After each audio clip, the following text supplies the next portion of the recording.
leverage, and so I just really wanted to be, more of a pioneer and a catalyst of really getting people the right information. We was always the last people getting the information, and then when we did get the information, it was, it was chopped up, secondhand stuff, and then we were wondering, not so much victim mode, but we really wasn't being able to pioneer and get into the right positions and really knew who we were as individuals, as people, as business owners. So with that being said, I founded Funding Credit in 2015. That was interesting. So Kurt knows about that. I jumped into a bed full of snakes, because I was green. But at the end of the day, I stayed in there. I stayed focused. Wound up getting into the fintech, which is financial technology. Went to Arkansas for a whole year. I was on the board with Walmart. A lot of the people that was a lot of vendors with Walmart, showing how they did business credit with Walmart. Saw how that works with Walmart. Billions of dollars of lines of credit going through that facility and platform. And then from there, I brought that back and wound up brokering a lot of deals in this community. And then right before COVID, I bought into more of like they call it, better choice of words, a non-depository bank, which is Lindyale Central Charlotte. And that's been interesting as well. Right. Yeah, it is. We're gonna talk about it. But yeah, Yeah. we will, but I put my money up and I got into those rooms and it was really being able to really hear and see how it really works. And so I've been trying to really be more of an accountable guy to say, hey, no, guys, this is the way it looks, this is the way it works. So we did millions of dollars in funding since COVID. I've been able to, work with a lot of people here, been funded through a lot of instruments that I have put out there. And so now, I stay, I'm standing in the middle to, let people know we have an alternative model here. If you're looking for funding, I've partnered with about 5 credit unions here and probably about 12 different banks around the country on my own outside of Lindyale. And what it's coming down to, guys, is just really being able to really know where you are on the private side, on both sides, really being able to understand how to leverage business. And so with that being said, I love having these platforms here to really be able to talk to our people and see them with the right information and get them the funding. It's a lot of money out here, guys. I understand the whole thing about fiat money and the Silicon Valley, but don't get it twisted. It's not going nowhere no time soon. It's not going nowhere anytime soon. So you need to get your hands on some, but when you get your hands on some, you need to be able to put it into instruments that can leverage and, and can make it work for you. We get to start hearing the end of the world and all that. No, that's not happening. But they grandkids still here too. Right. Oh, you see what I'm saying? No, it ain't no end of the world. We got to get this money, So, so no, I hear people talking that and it's not, so I'm just very aggressive when it comes to really being able to stay on top of my game when it comes to showing my life and putting my lifestyle and taking the hits. I'll be the first one to take the chance and take a hit and say, you know what, I did it wrong, but guess what? I'm going to show you how to do it the right way.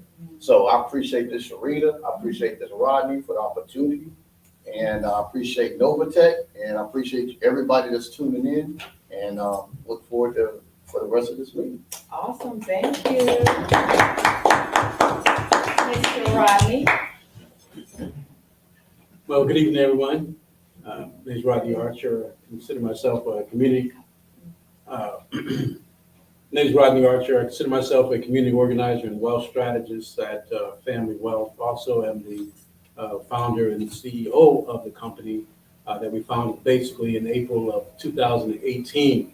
Started this journey in 2010 around the education and empowerment. Initially starting with owningeverything.com. Found out it wasn't about owning everything. So had to switch it up and understanding that it was about controlling and not owning. And so we begin to evolve towards family wealth in terms of creating really systems of education and empowerment so that people are able to walk through a process. We oftentimes say that it's not about products and services, it's about process, because we have to learn how to be reconditioned in terms of, like Marvin said, what's the right way of doing it, right? We've been practicing a way that has been presented to us. The Bible says there's a way that seems right, but it leads to devastation, right? And so we have to understand that, wait a minute, let's get back in realignment in terms of principles and precepts in terms of how this thing's really supposed to work. And then how does it apply practically when it comes to finance and business and things of that sort. Because we're good at quoting things, right? Quoting scriptures or favorite sayings and things of that sort, but we have no understanding. And so it's time that we close the loop. We've got to close the loop in terms of not just saying a thing, but doing a thing simultaneously and having manifestation from that thing, that we do. And so that's why we're here. We're concerned with, we're involved in everything that's financial, credit, cash flow, business, banking, investments. I spent about 7 years after my second divorce, not proud of it, but like Marvin said, hey, we take the hit, you know what I'm saying? Yeah, right. We take the hit in life to understand that, hey, okay, I'm tired of this path right here, and I'm gonna now find out, what in the world are the 5% doing that 95% of Americans dead, broke, and still working at age 65 not doing. So I dedicated myself, reduced my expenses, went through 100 books on finance, business, and economics, because at that point, I need to know, you understand? Yeah. I said, I know there's some more people like me that just need to know how this thing really works. And so going through those books and just kind of connecting the dots and so forth, I began to see what they were talking about that they weren't really talking about. Mm-hmm. You know what I'm talking about? Mm-hmm. They were hiding in the books. The unwritten rule. Yeah, they were hiding in the books, and then there was, you had to go through all the books to kind of, decode what was really being said. And so from that, our eyes were open, and we began to see that there were really two systems at play, and that we're only privy to one system, but the system that they operate in, guess what? It's a lot easier, guys. Mm-hmm. There's a lot less stress, a lot less debt, a lot less taxes. It's just easy. Yeah. And so it's important that we undergo this process, and that we not only have access to certain pieces of the puzzle, but that we understand that all the pieces of the puzzle are linked together for our greater success and benefit, right? And it's not conducive for us just to get a piece. We got to get the whole pie in order to really thrive in our lifetime, and then also begin to look beyond our lifetime for 100+ years, generations to come, like the Rockefellers, like the Rothschilds, right, Dr. M? Like we were talking about, to understand that it's not about us in our lifetime, but it really is about, us setting that paradigm and setting that shift in that trajectory for every generation after us. I like to say canceling the debt, lack, and labor off of our generation and every generation after us. That's what our assignment really is. And so, so I'm just glad to be a part of this panel, and also this prestigious group of people that are like-minded, like-hearted, and understand that we can't do anything alone, right? That we have to come together, work together in collaboration and collective effort to really make a difference, not only in our local community, but also around the world. Thank you so much. All right, thank you, The doctor. Not official PhD, but Right. yes. Greetings. My name is Emwebe Ashani. I am a newly transplant to the Charlotte area, coming from Brooklyn, New York. And to speaking my truth is that my background isn't even in finances. I'm an everyday person. And that's why I feel like there's an appeal to the masses. We all are going through something as far as trying to make ends meet. And the one thing that really sticks out to me first is that the human being species is the only living being on this planet that has to pay rent to live on this planet.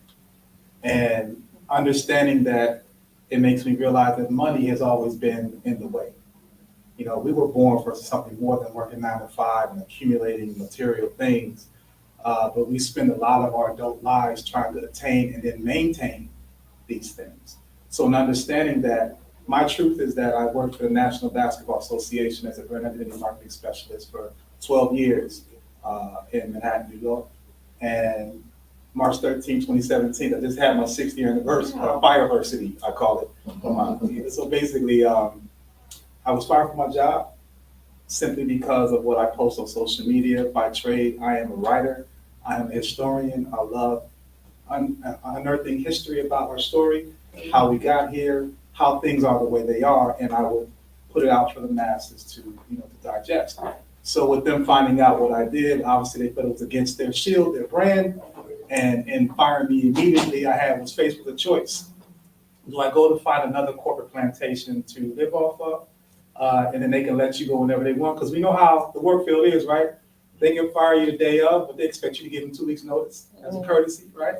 I didn't have that courtesy to even go get my things.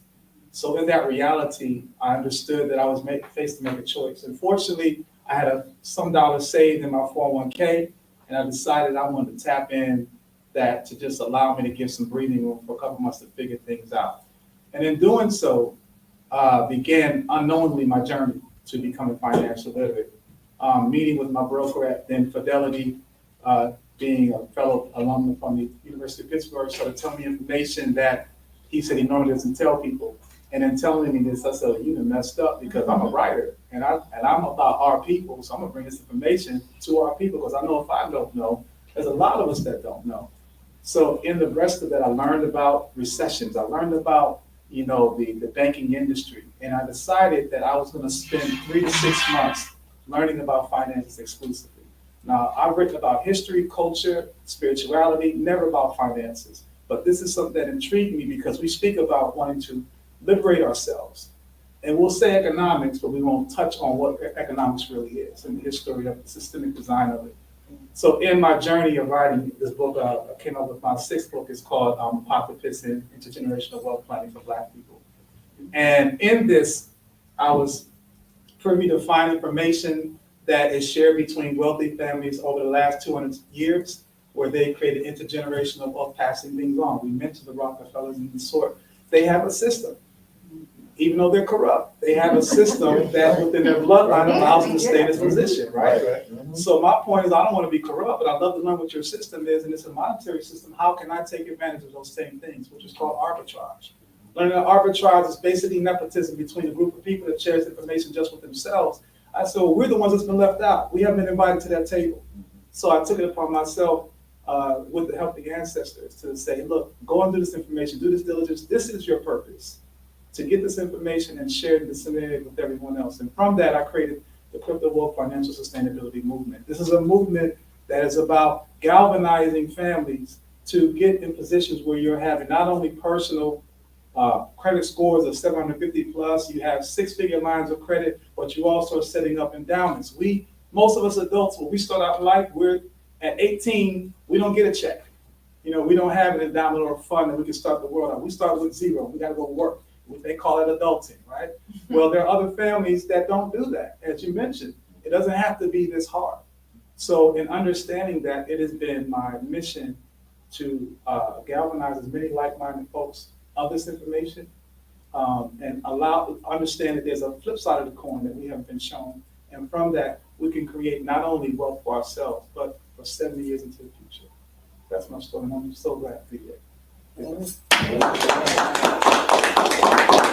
Thank you so much for your introductions. And for those of you who are online live stream, if you have questions, please type them in the chat and we'll create space to address your questions. So the first thing I would like to cover is the 5 pillars of wealth. And as professionals, I would like for you to kind of tell us your journey that, of course, is going to relate to everybody watching, and how those things contributed to your version of success. So as I go through these pillars, feel free to just allow your memory to jog and feel free to just share what comes up organically.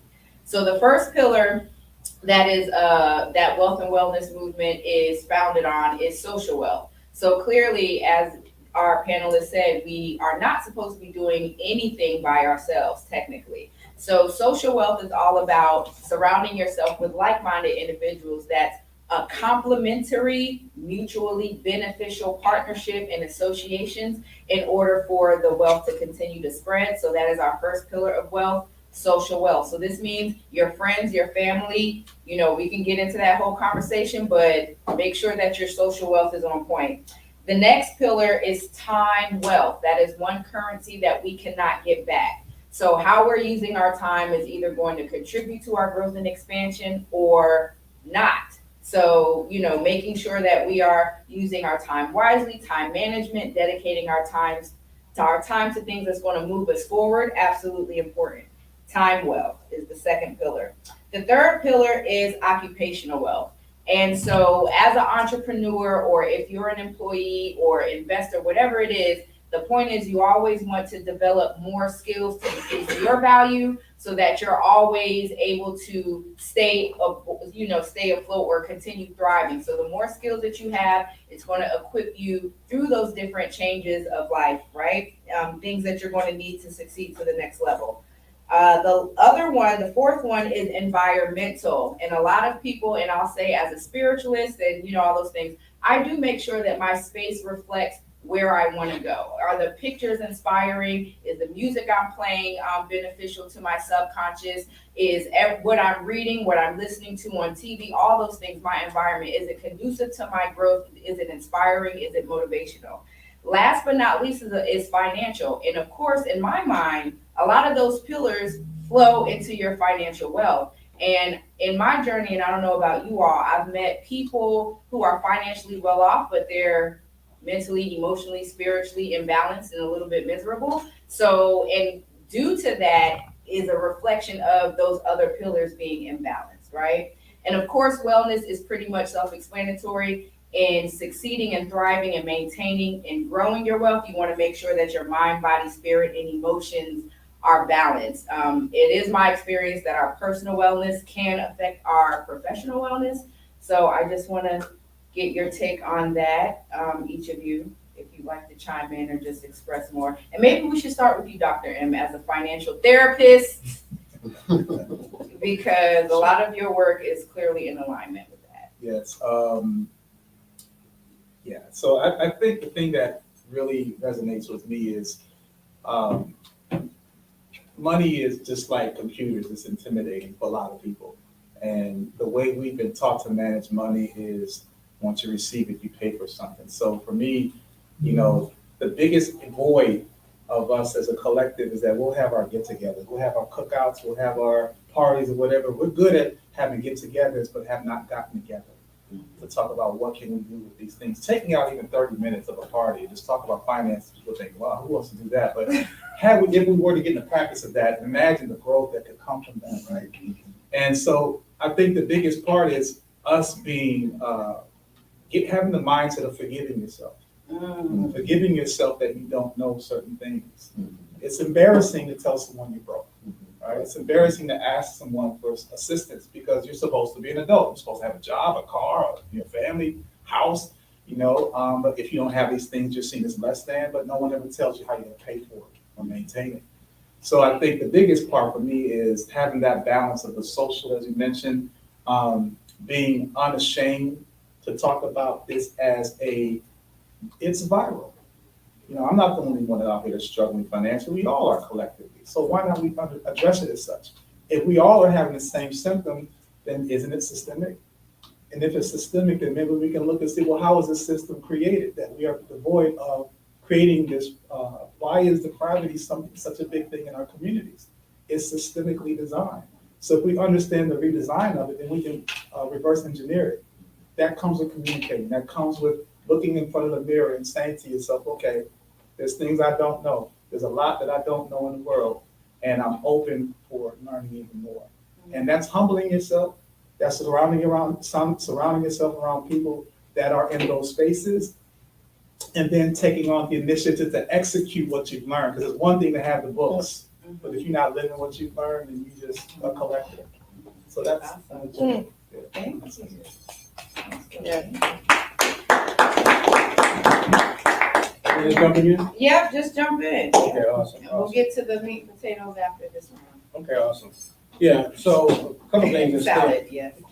things that stand out is, in the social wealth of it all in terms of the value of relationships, right? So Marvin mentioned that we, been tight for a number of years. Oh, yeah. Right? Have to look around the room. We got Jay Parker, who is a, great supporter and sharer of information as well. Power source of just teaching and mentoring and people. And I'm proud to be associated with, this caliber of people, right? And we've maintained these relationships for, 10 years or whatever, right? And because we understand that we can't do anything by ourselves, right?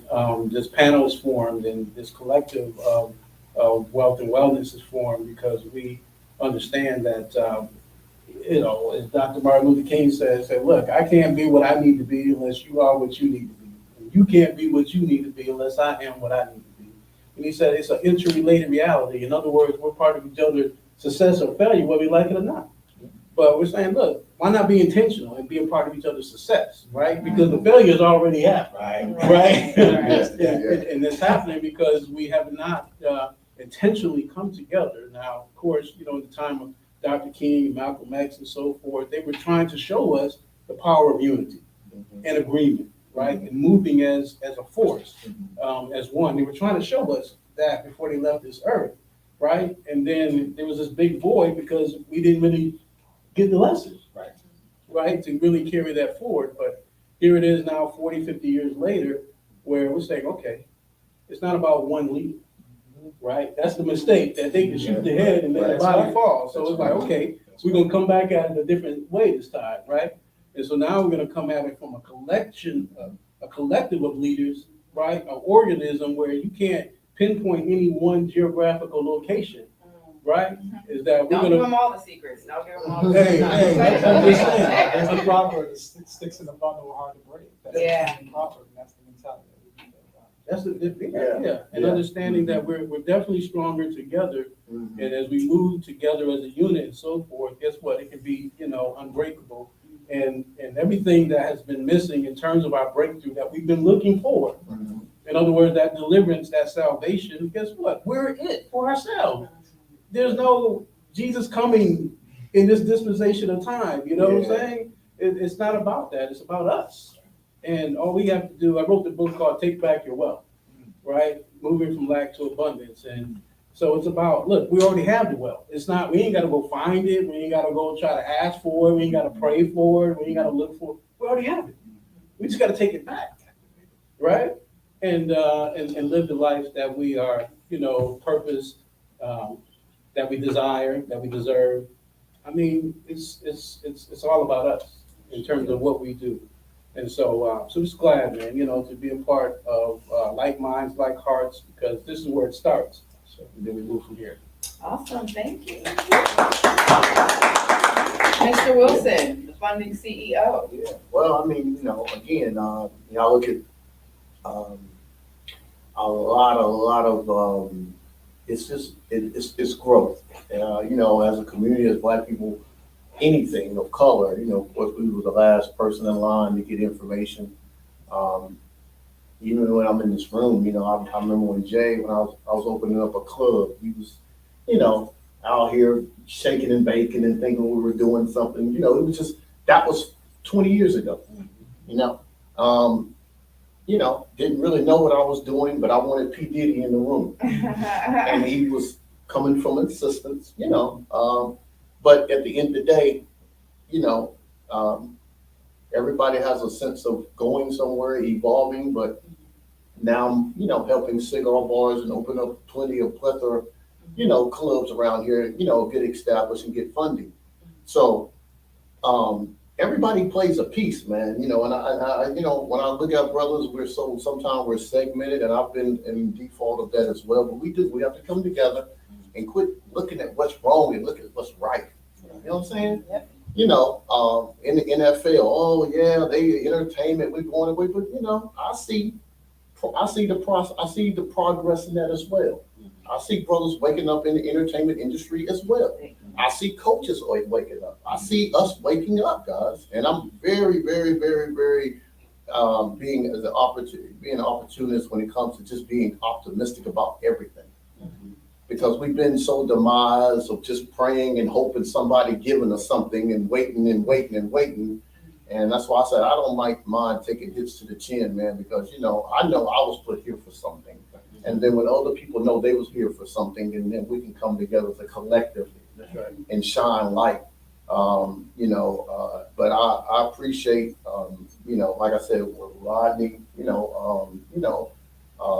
just via me, just knowing and giving me saying, hey brother, man, you can get these guys and pay $250,000 for a party.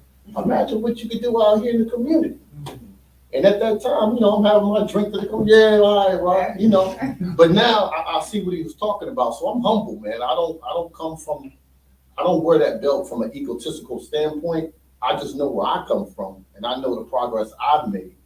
And I'm trying to, be advantageous to whoever that can, with my information that I can help.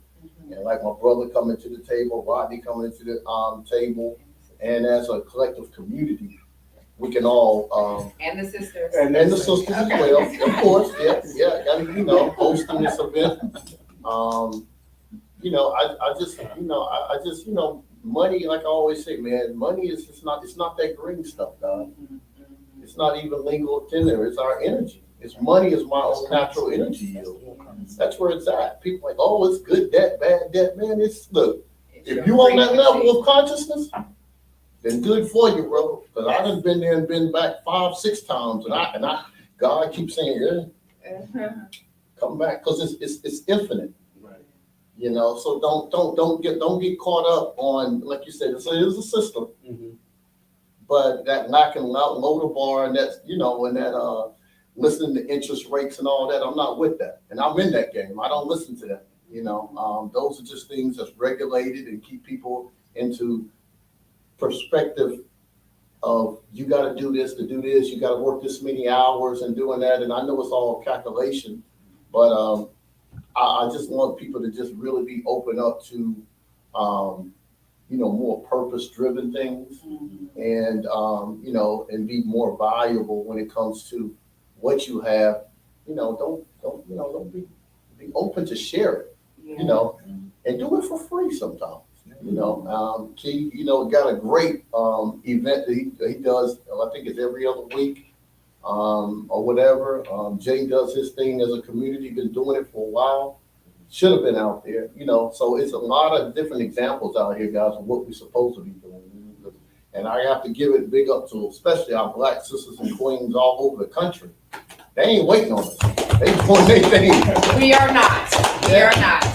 But we with you though. But we with you. I mean, We with you. The way they putting it out, Yeah. The black woman wearing the pants or whatever, yeah. but at the end of the day, y'all can't wait on us. Yeah. The brothers, those couch potato brothers, the ones that want to sit around and be chasing and y'all ain't waiting on us. So I just want to give, because I come from being the only child and single mother, she had to go get it.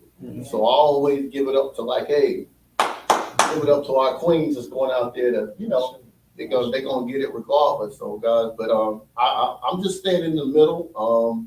And like I said, I'm looking forward to having more of these events in our community, and and I appreciate being here. Thank you. Yeah. So with that being said, I want to dig in deeper into what you each individually do.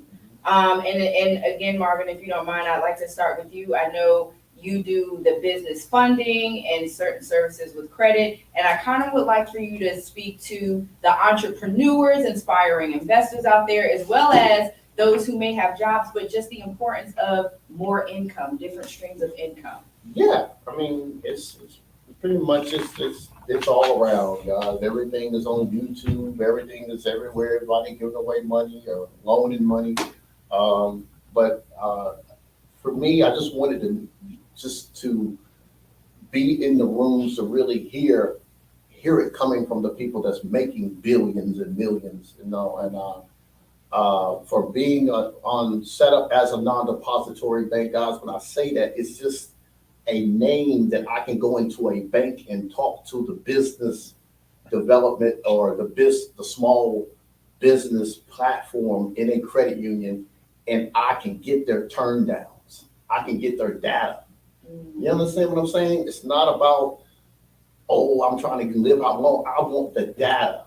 You know, I want to be able to go into credit unions and banks and for them guys to say, okay, yeah, I've heard about you guys. Yeah, absolutely, yeah. What we'll do. So now, you know, I have probably about 400,000 names, databases of emails and things like that. So I'm trying to bring a collective team together to help people get funding, categorize people into different areas.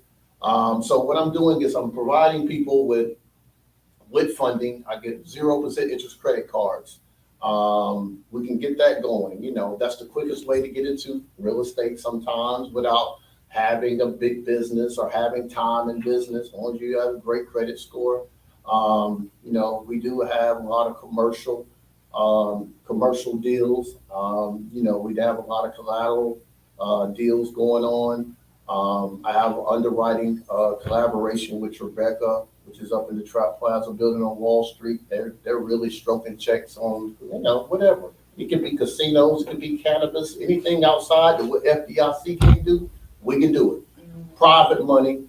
And then at the end of the day, I also have a platform now, Keith, that, you know, it was sort of interesting because of being able to get our small businesses, because cash flow was always the problem. And I was scratching my head on, you know, how can I bring this buy now, pay later segment, that's what we're in right now, right? Of how I can bring this to our community and how people can get 5, 10, 15 grand and don't have to, you know, go to the banks for that. And they can get approved for that. What can you do for 10 and 15 grand if I can give it to you just signing a contract? So now, you know, beyond that, now I can go to 17,000. Oh, that's good. Yeah. So just by signing a contract now. So, and that just happened about the last 24 hours. So I'm just saying, just staying fast and things because I know the time that we're in. So loaning money, you know, that's what people come to me for. I have a subsidiary company, which is funding credit. Been here from 2015 again. We do business credit, personal credit, you know, credit boost programs. A lot of times people think they got to get a house, they got to go get their credit fixed. No, you ain't got to get your credit fixed. They just looking for certain things. A medical bill is not going to knock you out a $400,000 home, guys. Not a little small 10,000. Like, you just got to know what people are looking for. So you would say it's a lot of misconceptions yes, about people go all around and just get straight to it, you know. Right. And so with that being said, you know, partnering with the SBA, partnering with Credit Suite, and why I say this again, guys, when I'm partnering with big platforms like that, you know, I do it because I know that a lot of times, you know, what we see on YouTube and we see these guys, oh, I can show you how to hack American Express and all that. No, I'm just going to go to the board and bring these people and put them in front of you, and I'm going to talk to them. Like Credit Suite was sitting right here. Like they're a multi-billion-dollar credit. They're doing millions of business credit every day. The board members were sitting right here. And I feel that the platform that I have, I can share that and they can see single-handedly what I can do because of my data. They want it. But I can talk to them because now I can leverage what I got with what they have. And so that's what's going on right now, guys. It's a big shift. I was able to really doing since COVID. We was able to do probably close to $5 million in funding. And that's just for business owners and things of that sort. And now what we're trying to do right now is really get a lot of people into understanding how business credit really can work for you. It's not a facade, guys.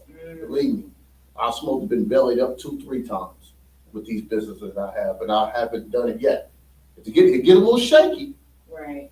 but, you know, when you don't have to pay bills for the next 3 to 4 months, opposed to people paying every 30 days, it gives you a little time to make some money, right? Right. Got you. It's just the way that you do it, but business credit where I'm at, guys, anybody that doesn't want to, you know, associate their social security number and can really get in that tier 3 business credit platform, business credit is there. People are using it, and there's certain, you know, pieces of small business exchange and certain other categories you can put your business in that they will put you on this other side with certain documentation that you don't have to use your social. So it's not a facade.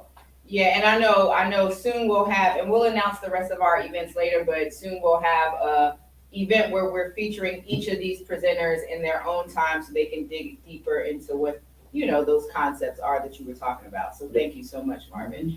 I want to move to you, Rodney, talking about the importance of trusts and estates and protecting our assets. I know you do a lot with asset protection. This is very important.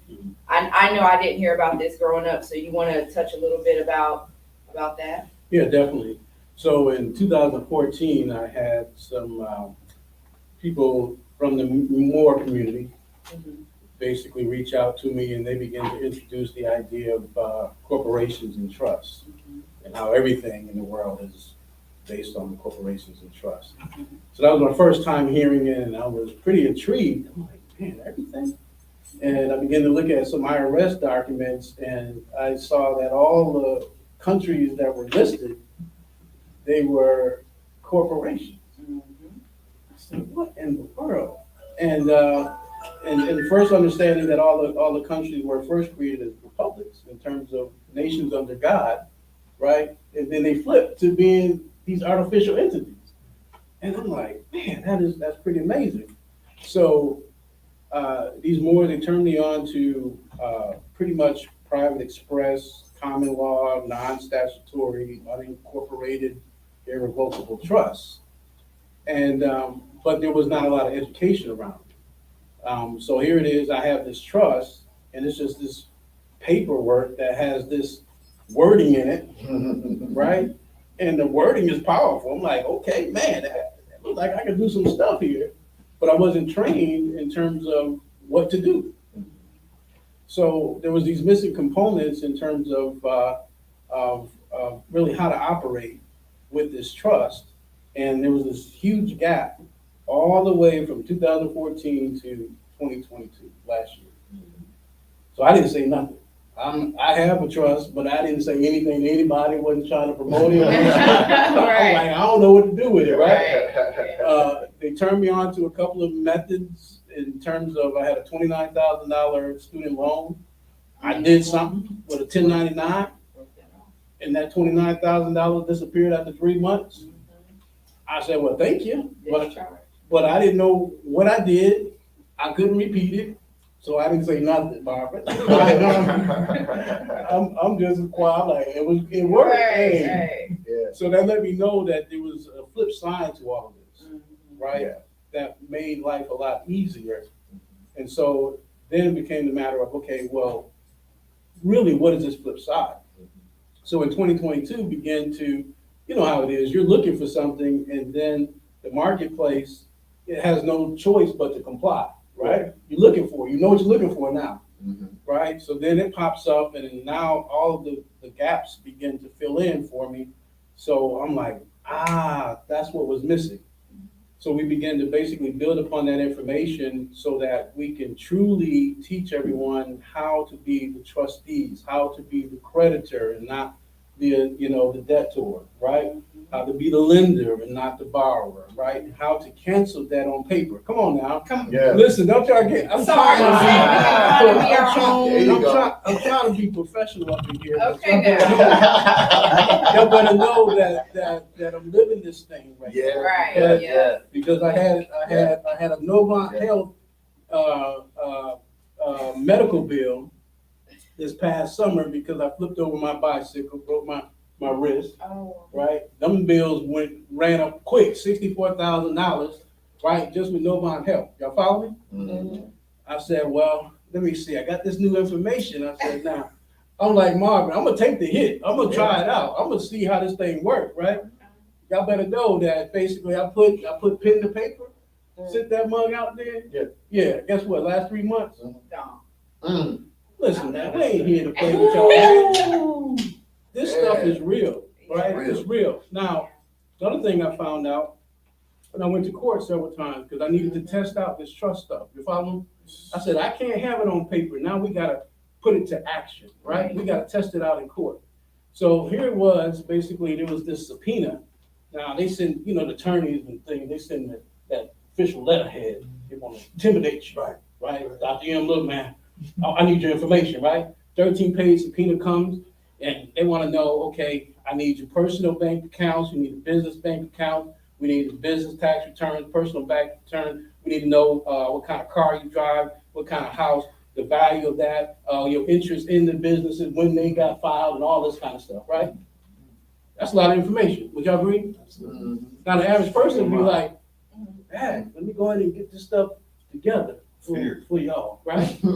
Listen, based on the information I knew about trust, I said, okay, let me test this out. Let me see how this thing works. So I basically write a cover letter, 1 page, that I basically sent to the same attorney that subpoenaed me for them 13 pages. Do y'all follow me? 1 page. So we get in court. So now the attorney basically is reading off that 1 page. But guess what? He leaves off the part where I said that everything I have is owned by a trust. He leaves that part off. He said, well, Judge, there's no reason why these documents shouldn't be submitted. I don't understand, Judge. Can you please, force this client and this defendant in giving up these materials? So then the judge looks at me and says, are you the beneficiary of the trust? I said, yes, sir, Your Honor. I said, on the top part of that 1 page, it says that everything I have and own basically belongs to the trust. He said, well, if you're the beneficiary, so then there's no other information required. Hey. Right? Okay, now. So what does that mean? That means that they were not able to access any of the bank accounts, personal, business, right? The value of the cars, houses, nothing was disclosed whatsoever. Right. So that told me that when we have everything basically under a trust, guess what? You literally can have no income, no expenses. Now y'all listen to me. We listening. And no taxes. Come on. Oh. Now, if I could just back you up, because you already know I'm aware of that information. Okay, and so part of why this panel is so important is because we've all tapped into information that has been well, I can't even say purposely, it's been hidden in plain sight, we just didn't know to look for it. And so I can attest to some of his experiences because I've also started my journey in the Moorish community, understanding about trust and estates. And so having my foreign trust, having my domestic trust, operating through ministries legally and being able to conduct business that way is also another way that we can protect our assets. And again, getting those trusts and estates set up. So I would absolutely ask you, what is the biggest misconception about asset protection? Well, we think that we need we think we need money. Okay. It's not about the money, it's about the lifestyle. Okay. That's the biggest benefit that we have in setting these trusts up. And it's not about us getting older in our 60s to set, estate planning. It's not about that at all, right? Everybody in this room needs to be having the trust pronto today, right? Because just in the way you get to operate with a lot more freedom, right? Again, you're not under the same burdens as the regular people. We just talked about it, right? Yeah. In terms of paying off debt. That, how many hours you gotta work to try to pay down and pay off debt? Come on now, versus, pen and paper and boom, hey, get rid of that. Hey, I need my money. You know what I'm saying?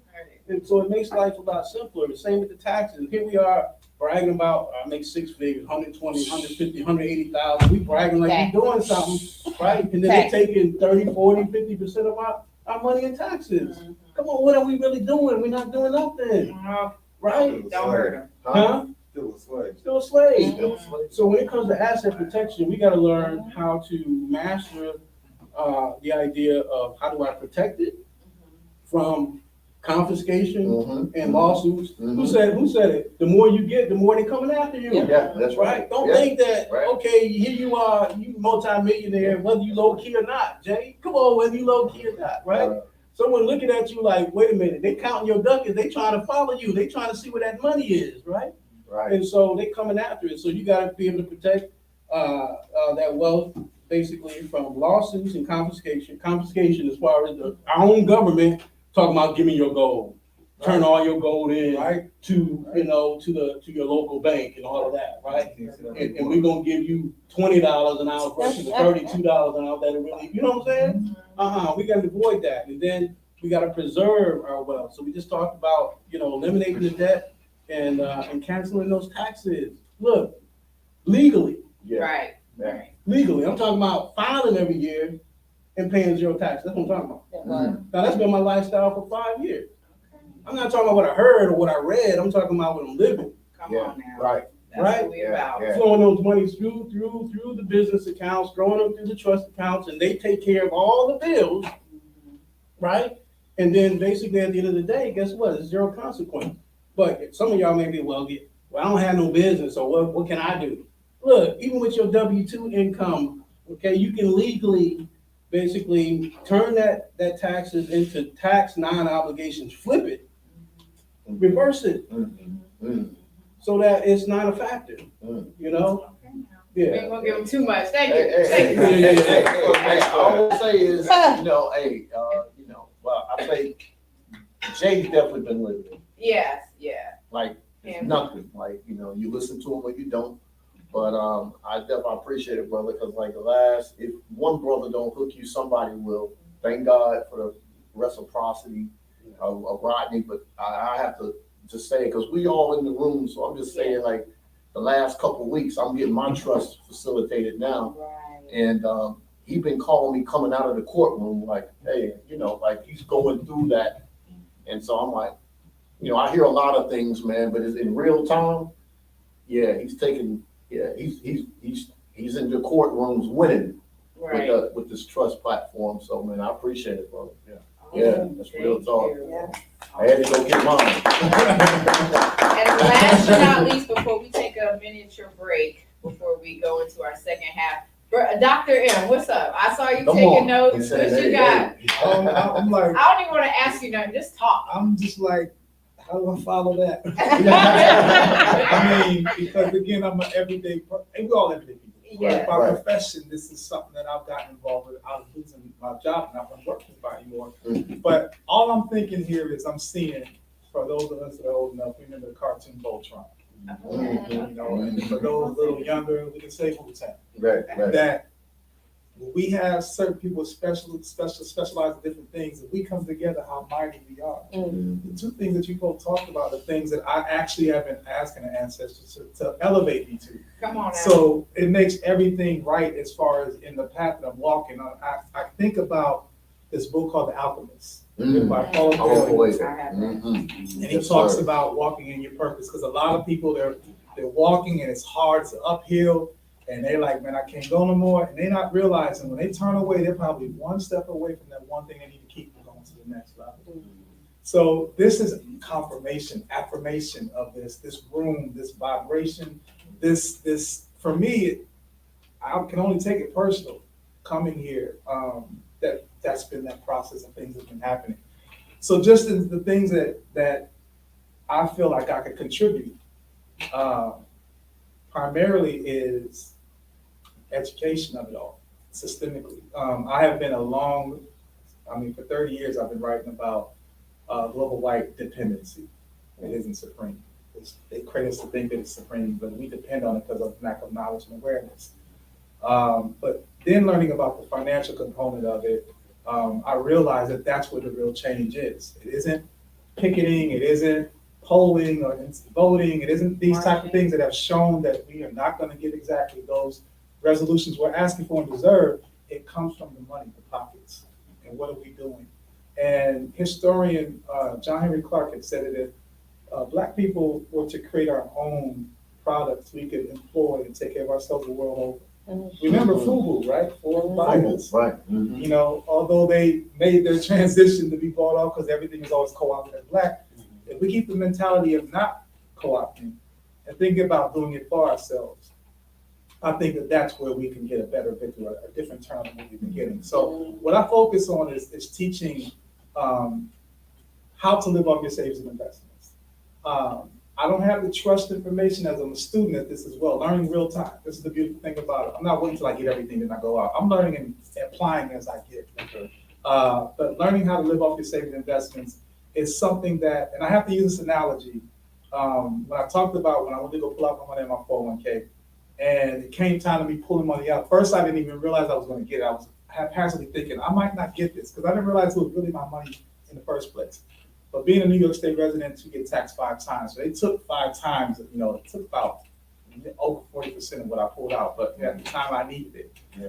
But when it came to filling out my occupation, I told the guy, look, I'm unemployed. I'm going to put that on there. I might get denied, I thought, right? He said, yeah, let's not put that on there. Put down there that you live off your savings and investments. And when he told me that, I never thought as an occupation, you could live off your savings and investments. You could make money. That's how you live. Instead of you working for money, the money's working for you, right? And then we learn about what passive income is. You know, really. Because listen, I have to say, and I'm trying to stay professional and keep my composure, okay?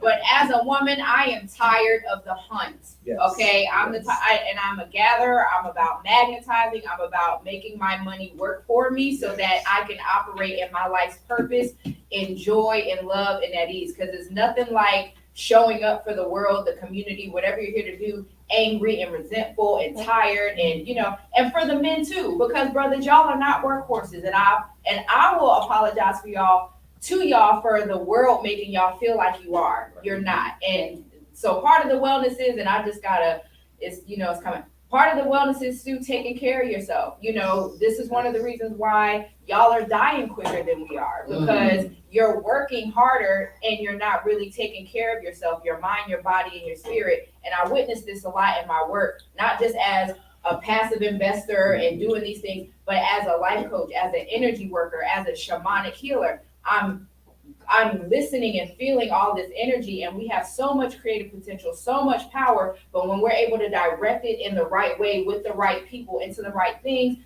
start to magnetize and become more abundant. So back to passive income. I'm sorry, I had to get it out. Back to passive income. I definitely encourage people, and it was my first step as becoming an investor, right? Because I had to work on my mindset too, trusting that I can put my money in the bank, but why can't I put it over here and let somebody? So I appreciate you, brother, for the financial therapy, because we need that in our lives. And passive income, that is something we'll get into in the second portion. But even if you're an employee working somewhere, everyone's not meant to be a business owner. Everybody may not want to be an entrepreneur, but you can still have these other streams of income and make your money work for you. Okay, thanks. All right. I'm sorry, go ahead, bro. No, I'm good. I mean, for me, the terminology, words has power, right? And we think that retirement is something, a goal to get to. But that retirement is what, 65 plus, right? The new word for retirement is passive income. And you can have passive income now. And that's the mentality of, again, I think about the divine purpose. Why are we really here as beings? It wasn't to make money, and it wasn't to make somebody rich while we're trying to get a scrap of it. The whole purpose here is to live for what you feel is what's going to make you feel purposeful. For me, it's about sustainability. I'm all about, aside from making money or having money work for me, but it's about the sustainability of our community. We're facing gentrification, we're facing spiritual, physical, health, food, all these things are combated against our communities and the collective at large. But I'm supposed to specifically about us. Why are we not achieving our greatest good, or Sun and Bone that was written on the pyramids of ancient Kemet? Why are we not experiencing the greatest good of ourselves? Because money is in the way. So those are the things that I look to share, is the components on how you can go from living off your hours of work, exchanging time for labor, and learn how to wake up in the morning scratching your butt knowing you're still making money. Right. That's the mentality that we should adapt, that there is no pay that I'm gonna put on my calendar and mark every other Friday I'm getting paid, and figure out when that third check is coming in, because it's 50, there's 52 weeks in a year. I did that. We're gonna eliminate doing that and learn how we can live off our savings and investments and never worry about the payday. Knowing that money is always consistently getting made. All right. Oh, well. So with that being said, we're gonna take a break. I need to ground. They talking, I'm trying to, okay. Rodney, if you wanna, interject, and also thank our brother Occur for, being a part of this too. He's not on camera, if you wanna come up real quick. So our great brother Occur is, a great example of occupational wealth. Working my ass off. Like, Yes, but we are working on you not being a workhorse, sir. So, Yes. tell everybody a little bit about what you do. I'm gonna go do some breath work. Well, one thing that I do, I've dedicated the last 25 years of my life in building trades, and so I'm a professional painter, and I've been doing that for 25 plus years. I also run a renovation company as well, so we provide painting, anything decor in your home you need to transform, we can pretty much do. We have a partnership with one another, our brothers. We believe in collaboration over competition. So I work with one of my good brothers I've been working with for over 10 years here in the Charlotte area. And we actually do commercial, new builds, renovations, and all that stuff right now. And we also have a school. We have a school, we teach painting to youth and adults. We teach to juveniles. We have a program that we've been running. This is our second year with the Mecklenburg Council of Elders that we do. It's called the Juvenile Court Intervention Program. So instead of juveniles going to jail, they send them to us and we kind of give them the tools. All right. That's what I'm talking about. And we just got approved for another program inside the county jail for juvenile prisoners there, where we're actually going to the jail and teach. And that's going to be starting up. Hopefully, as soon as they get their act together here, soon this summer, we should be starting with that program. And so our goal is within the building trade. You got a lot of occupational people out there working with their hands, to make this country grow. Everything we see around here, somebody did it with their hands. And so my piece, as far as what I do, is I like to educate, because I actually went to school for painting. I'm a certified journeyman painter with the Department of Labor. Got many hours and many thousands of dollars certifications that I paid out of my own pocket to learn every facet of painting, so that I can go out and teach and also use my skills to provide a living for myself and for my family. Another thing is too, I'm an entrepreneur. I've been an entrepreneur ever since I was a child. I started my first business when I was about in the 5th grade. So at that time I was working with Detroit News. I had probably about 4 or 5 paper routes. And so I've always been entrepreneurial. I was a kid selling candy. I was selling everything. We ain't gonna say on camera.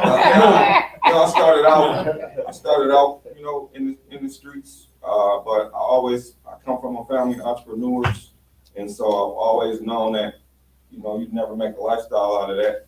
But my goal now is to give back to the youth and also to other adults, people that's looking to learn a trade, and so they can go out and make an honest living. And so Marvin, I've known for years since I touched down in Charlotte. Actually, when we and him first met, I was in a partnership with my brother. We had a cell phone company, and we were selling phones.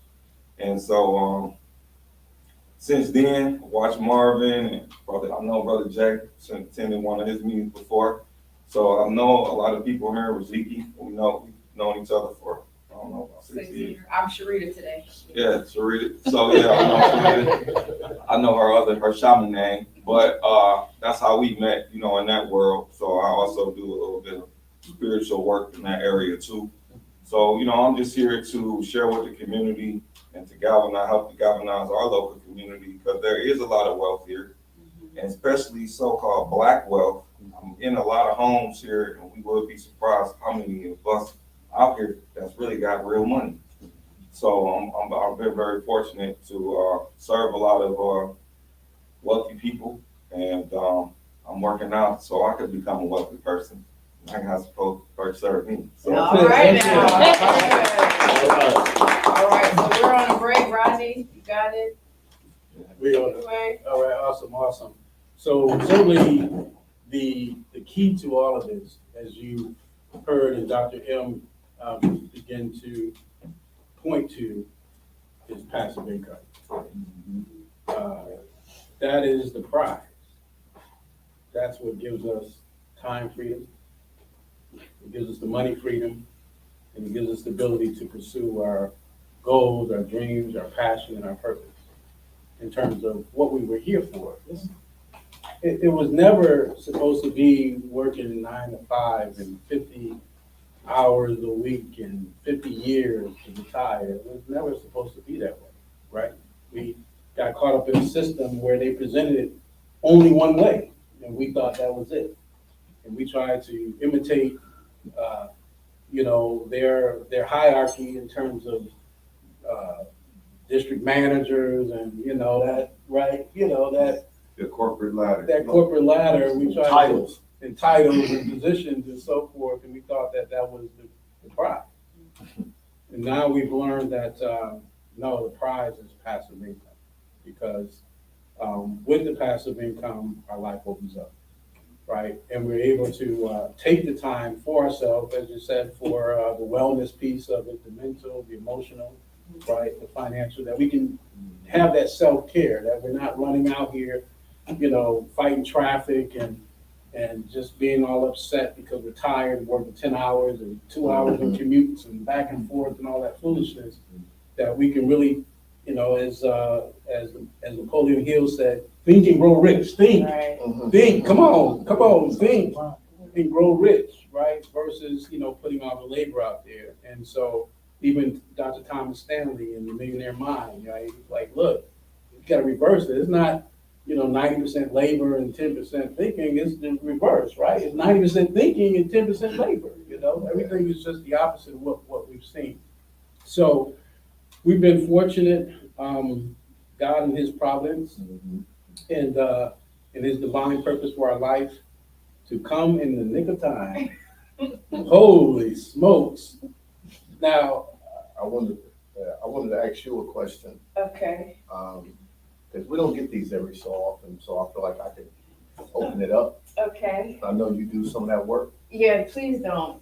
No, Okay. but I think you can handle it. And I think Okay. everybody else can probably resonate with what I'm about to ask you is that us as a people, like, say for instance, Jay Parker, we have to keep, because it's just what he's doing Yeah, is impeccable, and yeah. whether just have a wealth of knowledge but what stops our people from being able to not only listen to him, but even when they listen to him, it's something inside of them that they can't move on it. Right. That being traumatized. Yes. You understand? He coming with the best knowledge, and Right. he had his mentors, and somebody really wants to, because I talk to people every day. Right. And it hurts me because I really, and that's sometimes I do wear my heart on my sleeve, but us as a culture, Right. we can talk this stuff all day, but Right. we've been through so much the trauma. Yeah. Where are you thinking with that? About my it's- crystals. So It's if the y'all trauma. see tears, it's I be connected in certain ways. So it's not me that's crying. It's like I just feel things. Mhm. So to answer your question, and I listen. So to answer your question, I don't know if people heard of like the term epigenetics, right? Mhm. And so there's so many contributions into trauma. It could be lack of self-value, lack of self-worth, the belief systems that you were taught as you were growing up from a child up into an adult, even what you caught. So there's a saying what you caught and then what you were taught. And there are studies that things that happen to your ancestors can be passed down to you, right? So this is science. This isn't just me making it up. And so it's a combination of things. And I can speak for me. So my lack mentality or scarcity mindset did come from me hearing constantly, money don't grow on trees, but I'm a kid, like, yes, it does. It's made of paper. Like, what are you talking about, right? But when you are taught these things, or you just see, another thing that was brought up was my association with money was in trauma. My association with money wasn't positive. So, and if I could be frank, my association with money was, oh, rich people are a-holes. So it's like, I don't want to be an a-hole. So subconsciously, I'm not interested in making a lot of money. There's a lot of responsibility and all these things that come with success. So because I'm subconsciously not ready for that responsibility, or I fear that responsibility, I'm not going to challenge myself to reach those levels of success, because deep down I know what is required of me to maintain it and sustain it and to grow it. So it's a lot of it's a lot of accountability. That's what it really was. I didn't want to take accountability or responsibility for what it took for me to get to those levels. And so if we're able to, introduce, it's not going to be all easy, but it's like, yo, you gotta, toughen up. Like, embrace that. And what I had to realize, like, I get excited about challenges because it's lessons in medicine. Whatever challenge that comes, I know it's a muscle for me to exercise that I have to have in order for me to reach to the next level. And there's a lesson. So now and I like to use the word orgasmic. I get orgasmic at challenges now, because I know the end result is me growing and glowing. Now, I mean, whatever, I'm just keeping it honest. That's just how I look at challenges now, because before my mindset was, oh, this is terrible. So now I'm not even encouraged to grow, So that's just one part. And it's some deep rooted stuff, but that's a whole other conversation. So I hope that helped. Yeah, it did. Thanks. Yeah, Okay. It did. I don't need Thanks, because you almost had me over here crying. Yeah, I mean, it's just a lot. Trauma is real. His trauma is real. Roger, I have a question for you. Yeah. Because some of those things that you said, I have actually done myself. Mhm. How I got involved is, we used to call it straw man. Mhm. The terminology, That's right. straw man, right? That's right. Yeah. Okay, yeah, so I've done all that too. I've paid some bills and stuff like that. You say with the paperwork, I had my trust done and all that. Yeah. And like you say, I didn't know how to use the trust, so I still got the trust too. Yeah. I have mine done because I found a few more like you, and they were telling me the situation too. So Yeah. I remember me using the social security card, Mhm. and they tell you in the back that letter G represent The whatever the treasury account Mhm. and all that. I even went to DC, did my paperwork and filed it in. Authenticated? Yeah. Okay, Wow, better. okay. I done all that. Okay, sis, let's go. Let's go. But and like you say, it worked. I mean, my daughters have actually paid their rent with it and stuff like that.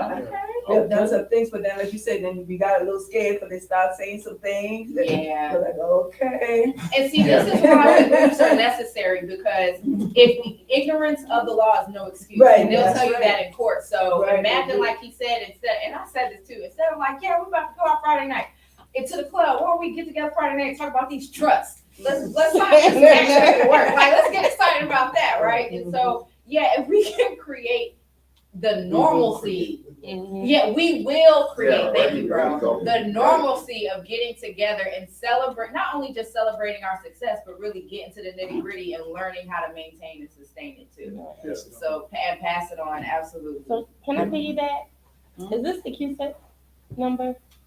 It's associated with a QC. Okay, because I just, Number and your social Side security trust and conversation, all that side stuff. conversation. Because we all are millionaires. Yeah. Because our birth certificate and after when we are born, they take our birth certificate And put ways it on of the going. market. So I have a question. So you actually access your account? Yes, I did. I actually went into Fidelity, because That's where they keep it. Yeah. And I went in there and saw the millions of dollars in my account. We're traded on the stock. Wow. Yeah, we are trading. Well, I've seen it on the same. I've seen mine. I've seen my logo. Oh, All okay. that. I've seen that. Like in You as a human 2009. being, though. Yeah.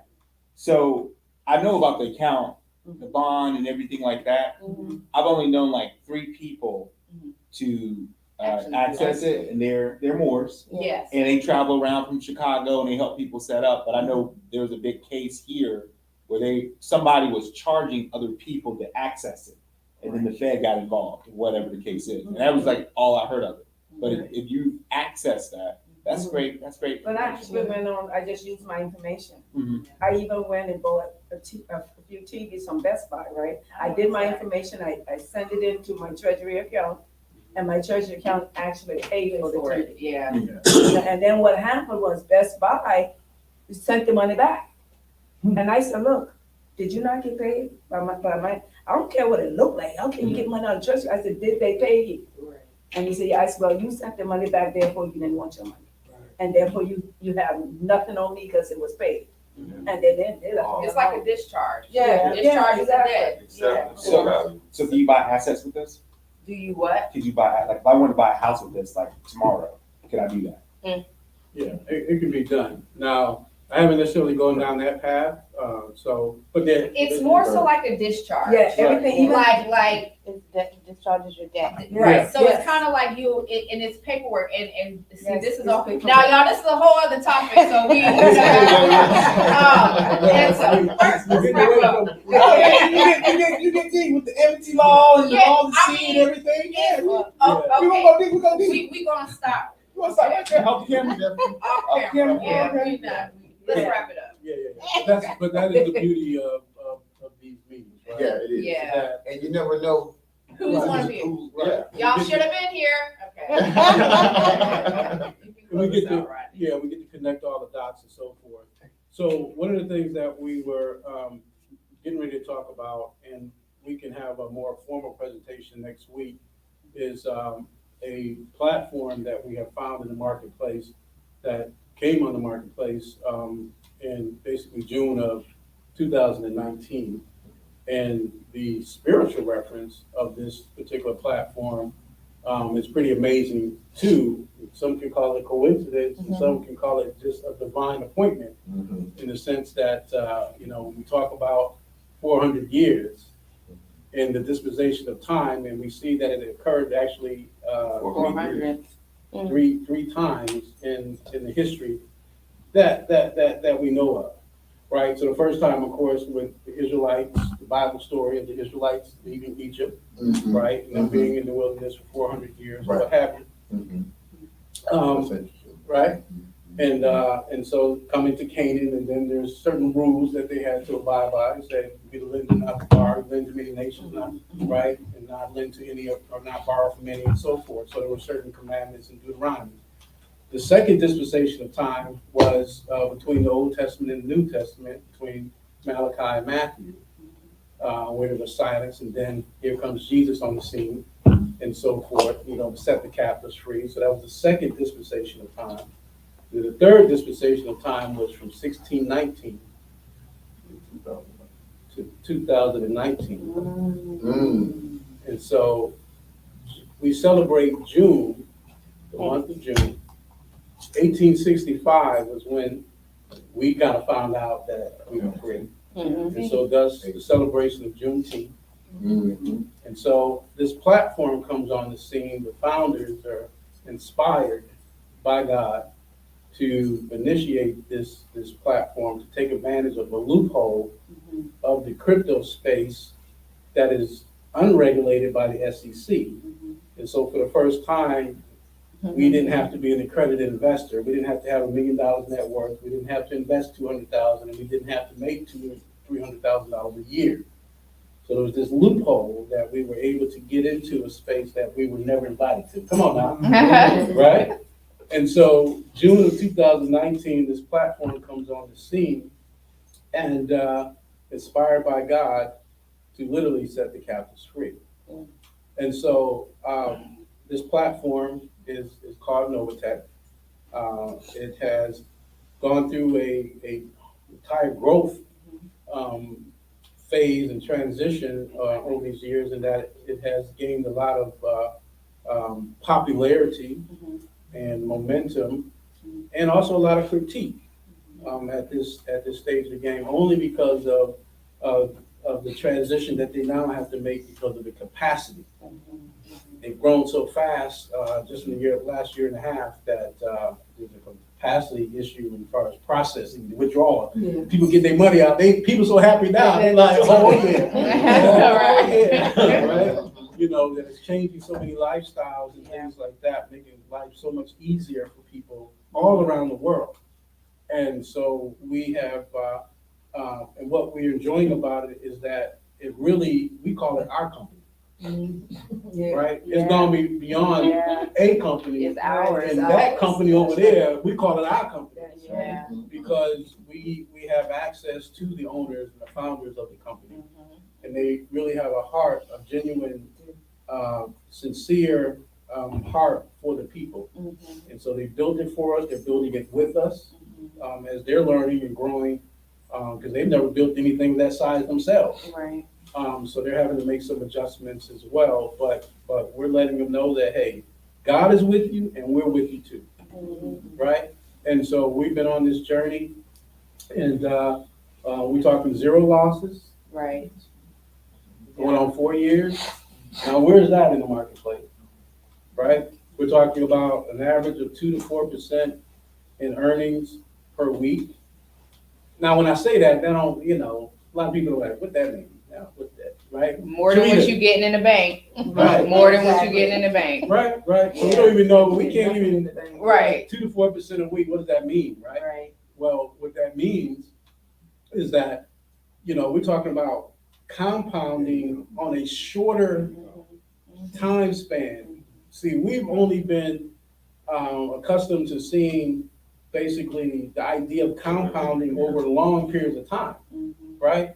We see it as, okay, money doubling, $1,000 turning into $2,000 every 5 years, 7 years, 10 years, 12 years. Is that right, Jay? Right? And Jay say all the time, we're making money way too slow. Way too, no wonder why we're dying out and running out of time, because we're moving so slow, right? So the ability to be able to compound basically earnings on a weekly basis, not yearly, changes the game. Yeah. Because now, let's just say at 3% for average, right, to work the numbers. Let's talk about the idea of compounding. So let's say you got $1,000, it compounds or earns 3% week 1, that's $30. Everybody follow me? Week 1, $30 off, 3% off of $1,000. Week 2, basically $1,030 at 3%, maybe $31. Y'all follow that? Add the $31 to $1,030. Now we're at the third week at $1,061.